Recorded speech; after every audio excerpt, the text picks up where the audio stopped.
In the Central African nation of Cameroon, 92-year-old President Paul Biya, who has governed for 43 years, has been declared the winner of a highly contested election. This marks Biya's 8th term in office, extending his presidency for another 7 years, solidifying his position as the world's oldest leader. The Constitutional Court announced Biya secured 53.7% of the vote in the October 12th election against his rival Issa Chiroma Bakari, who garnered 35.2%. Chiroma, a former ally turned opponent, vehemently claimed victory himself, a claim swiftly rejected by Biya's ruling party. Biya, in turn, thanked his supporters for their continued trust. Having ruled since 1982, he declared, "I sincerely hope that together we will build a peaceful, united, and prosperous Cameroon." This message stood in stark contrast to the escalating tensions. The election was immediately followed by violent protests, leading to loss of life. In Douala, the economic capital, 4 people died in clashes. Reports emerged of several more shot dead in Garoua, near Chiroma's residence, where he claimed snipers were positioned and civilians fired upon. With 10 candidates vying for the presidency and a 58% voter turnout, the process was fraught with accusations. At least 10 petitions alleging irregularities were formally rejected by the Constitutional Council, further fueling public distrust.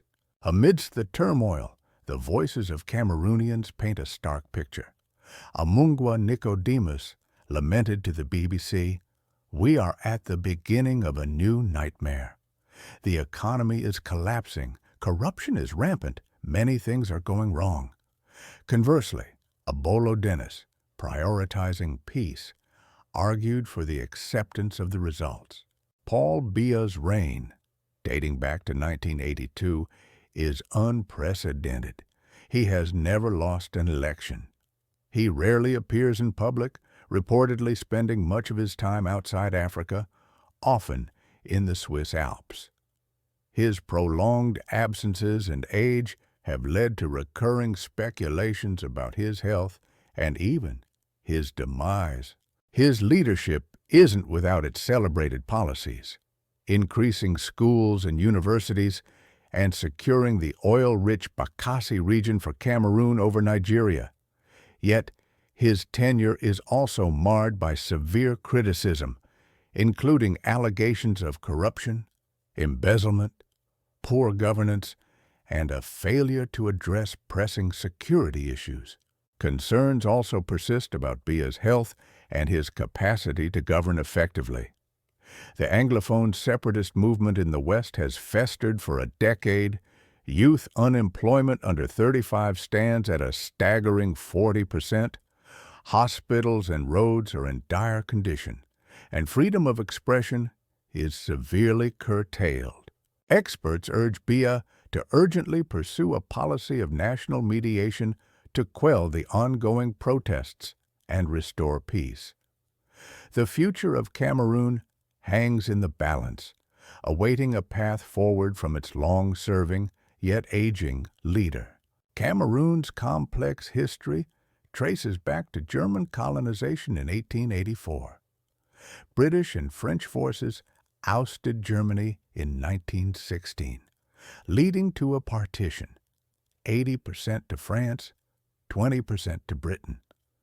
French Cameroon gained independence in 1960.